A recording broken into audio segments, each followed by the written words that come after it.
Hey, welcome to the Lynn and Sheryl show. I'm Lynn and there is Sheryl. And today is a whatever day. What? Like whatever or whatever? I don't know. We'll see what it is in a minute. We'll be right back.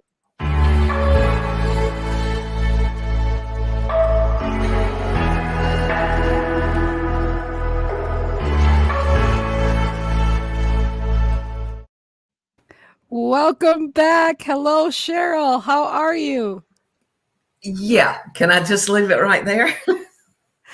I'm doing Oh, great. well, I'm glad you're here. I had It's I think we need to be like one of those stories on TV where they go the preempt 24 hours before the show. And 24 hours before the show, I don't I think that'd be a good day to tell all the 24 hours before the oh, show. no, because the show's only about 15 minutes, but moving backwards, going forwards, with all intents purposes, we're unscripted, unfiltered here. However, we do talk about the little topics that we want to talk about, in hindsight for the next week. And so, that's about the only preparing we do for the show. And, but in that, on Tuesdays, I usually call Sheryl to say, okay, what are we going to do? Or what are we going to talk about? And so we did that, or we were supposed to do that. And I got involved in helping someone yesterday. And in doing that rabbit hole, I realized, oh, shoot, I didn't call Sheryl. And I called Sheryl and she didn't answer. And I'm like, Did da, da, you? da, Yes. da, da, da, da. Sheryl always answers my call, even when she's busy, because we're friends like that. But when she didn't call, I didn't get paranoid, but it was like dun dun dun. What's Lynn gonna do next? And my backup quick plan was whatever it is. I'm like, okay, I'm late calling, but then I was like, you know what? If I'm late calling, Sheryl can call me, so she must be busy, no problem. And then I left it at her ballpark, and she sent me a message, and I was this morning getting up to see what the topic was, and I was going to pick one and post it. Literally turned on my ring light in my bedroom to go look, and I went to go to bed to go write it, and the power goes off in my house. And this is like before 6, and I'm like, what the heck? And it was a down for about 2 hours, but it was great because Sheryl can pick up from here as far as her end. But again, it just became a whatever day as opposed to a topic. So we wanted to talk a little bit about those, either whatever or whatever, or it doesn't matter. Whatever it is going to be. So Sheryl. Yeah, I mean, we both got off on good, bad feet. When you were trying to call, I was with a friend that had lost her husband, and we were having dinner, and I just cut my phone off. And that's something I don't ever do, but it's got to be a special occasion. And it was it was one of those whatever times there, whatever she wanted to talk about. And we were there till way late. In fact, I don't know why they didn't kick us out. And then I saw your text, well, it's too late to do anything. And I get up this morning, and then Chickaboom loses her power. And kind of like, what do you want to talk about? And my idea it was about this is everything doesn't go like it's planned. Yeah. You got to pick up and do whatever comes natural. And we did. We hung out and waited. Yeah. Well, we saw if you had power, you did. If you didn't, folks, we wouldn't have been here. That's right. And I was willing to go to my car and be on my cell phone. You're like, Lynn, if you don't have regular power, let's just do it this way. I'm like, okay. And so, I mean, it's not like if we did or didn't come on, it was be catastrophe or anything. But we do like to be the women of our word and show up when we're going to say we're going to show up. But it's one of those things where, you know, life doesn't go according to plan, and we forget that until we do have someone that we love being sick in the hospital or pass away, or things happen like even COVID or anything like that. I mean, things happen that I think more than anything, we have to realize that we have to say whatever is whatever's going to be. And it's, to me, it's like the divine way it's going to happen anyhow. And that I think it takes us for a minute like, you can get in the car and you can drive and you automatically know how to do that already. When you're just in the autopilot zone, life just flies by and you didn't change or you didn't grow. But when you have things that all of a sudden shift you from your normal, that's truly a wake up call to say, hey, no reason to get anxiety over it. This must have happened for a reason. Like if I misplace my keys and I usually put my keys in a certain place, I'm like, this must happen for a reason. And I kid you not, my kids can tell you this, they can attest to it. But when I find things like that happen, I have found that if I would have been 2 minutes earlier, I would have been in an accident or I would have hit this or that. I realize that divine intervention, but I kid you not, I just turned on my ring light, turned it off to go to bed to go put the announcement in, and the power goes off. I'm like, all right, what kind of day is this going to be? And so, again, the shift that you have to make is okay, this is part of the script, like Shakespeare says, we're in a play and we have all different parts. So, life is unscripted, life just happens, and you should just flow with it. And I spoke yesterday a little bit about what's been going on the last 2 weeks of my life with being self quarantined and everything. And I've got to tell you that we do forget that, nothing is given, nothing is the way it really you think it's going to be, because things can happen along the way. And I noticed for my health with my gastroparesis that I can't get upset. I can't allow things to impact me because they impact my health, and it's a very painful thing when that happens. So that's why, the reason why I stay positive. Besides, I don't want all the wrinkles. I'm gonna be 56 next month, so I'm trying to keep the wrinkles down too. So, but seriously, I love having you as a co-host because you are like, you do see my anxious ways coming out, and yet I have to calm the inner child in me and say, Lynn, relax, it's okay. You love me because we're yin and yang, That's right. literally. We are so different that it's unreal. You and your got to have stuff done at that exact moment, when in exactly the right fashion and the right font and the right this and the right that. Get over it. I I mean, know. I've lived, you're 56, so I'm 14 years, almost 15 years your elder now. Everybody's getting their calculators out on that one. And if you notice, I have no wrinkles. Yeah, right.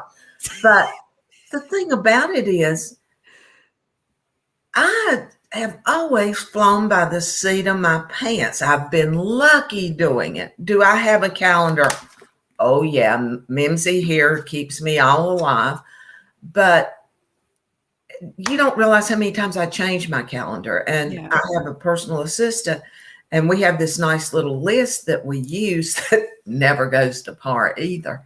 But the thing about it is I'm much more comfortable, and I don't like the word living in the moment because there's much more than the moment.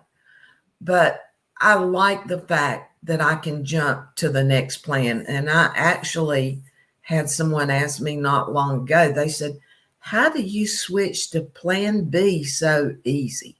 I said, plan B? She said, and she thought I was wondering what she's talking about. I said, kid, I'm on G, H, or I at this point. I lost plan B about 5 this morning. So it's, do I plan things? I plan the huge things. I plan to have Thanksgiving with my children. I plan, if God willing, and I have those things planned. But you can't plan to even wake up in the morning. Yeah. No, you're right. And the thing is though is I have been put in many positions where I may not be ready or feel like I'm ready, but I am always ready to do what I have to do at that moment. And so but it's funny because what I fight with is the fact that I like to keep my word. I like to show up when I need to. And I'll never forget one time I ended up in the emergency room and in the heart unit, and yet I was supposed to go do a bachelorette party. I felt so bad, and I did get somebody to fill in for me. It wasn't the same, but, running my company and not being able to be there when I said I was gonna be there was like, I think, and they're like, but you're in the heart unit. But hey, I said I was going to be there. So, so I wrestle with the integrity of showing up when I say. And then there's, a lot of people here in Billings, Montana can tell you I get invited to a lot of things and it just, and then I don't show up. So it's a big deal when I do show up.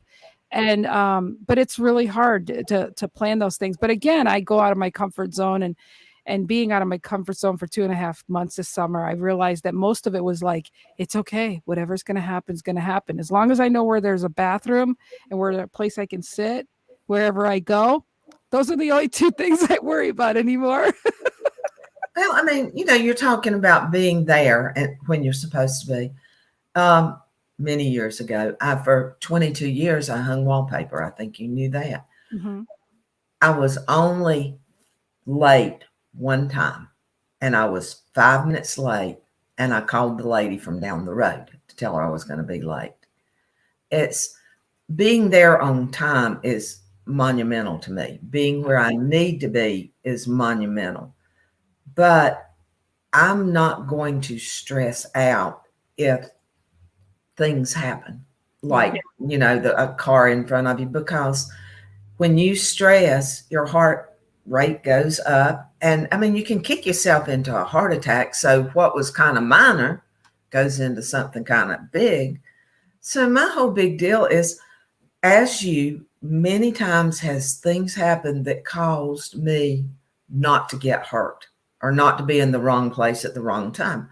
So you have to listen to those whispers. You really do. Yeah, for sure. One time I thought I was good. Well, I used to Uber when I worked at the hotel as well. That's back before, time back. But I took this Uber ride that's like an hour away. And I'm like, shoot, and I'm supposed to be at work. And I thought I'd take just a quick little airport ride. And I called him. I said, look, I may be about half an hour late. I was actually 5 minutes early, but I called because, like I said, you never know what you're going to anticipate as far as traffic or anything like that. But I just think that this is a good wake up call and a conversation as far as knowing that sometimes we just have to let go what we, like they say, let go, let God. The same thing goes here. Let go of what you think. And there's nothing wrong with, we like to announce our show the day before, but even if we did it in the morning of, I mean, we're showing up when we can. And, but it's one of those things. It was a wake up call for me to, again, to say, relax. And I do realize the less it persists, the more I go with the flow. And I'm glad that I have co-hosts that also understand that we're just flying at the seat of our pants and showing up, and being consistent is very important too. So, but They said you like me because I pull you off the fence a lot of yeah, times. what's a new nickname you gave me earlier? I was going to write it down. It was cute. Chickaboom. What is it? I don't remember. Was it Chickaboom. Chickaboom? Chickaboom. I like that. I might have to pick that up as my little. Thank you for calling me Chickaboom. I didn't even know she called me Chickaboom. I'm honored. I better write that down because I'll forget it in 10 minutes. But again, you guys, whatever happens is whatever is going to be. And, when you always look at the bigger picture in any situation, it all works out the way it was supposed to. I have a thing that I always say that I truly believe, and that's like, when one door closes, another one opens, and you've got to close that one door in order to go through the other door. Any final words before we leave here, Sheryl? Just everybody, number one, have a good holiday weekend. Don't get stressed out. If you burn the turkey, there's a McDonald's down the road. Yeah, that's next week. Yeah, I know. Well, That is next week. Yeah, so we'll have a show before next week. I know, but hey, Okay. let these people that plan get their stuff going so they can stress out and get it. If they'll just go ahead and stress this week, next week will go so much better. Oh, so you mean I shouldn't stress them out that they say that Walmart's deciding to close, I think, Thanksgiving Day? No, they don't close. Who is it? I think a store around here or something is planning to close like right before the holiday or something. That'll make some people panic. Yeah, so hey, let's go ahead and get it rocking and rolling. This is the month. This is the month of Thanksgiving before the month of Christmas. So everybody get on your rollers and start rolling, because stretch to stress out. It won't knock you out so bad on next Wednesday if you go ahead and get half of it over with this week. Yeah, I say whatever. Plus, it's the full moon. Now, this is a good time to really stress and get it over Uh, with. But uh, no, my thing is everybody take it calm. And I know it's not Thanksgiving, but you still have life between now and then. Make the most of it. Absolutely. Thank you guys for being here. I do know we have had some stalkers. They didn't say hi in the comments, but that's okay. We still love you anyways. Have a good one, everyone. Thank you.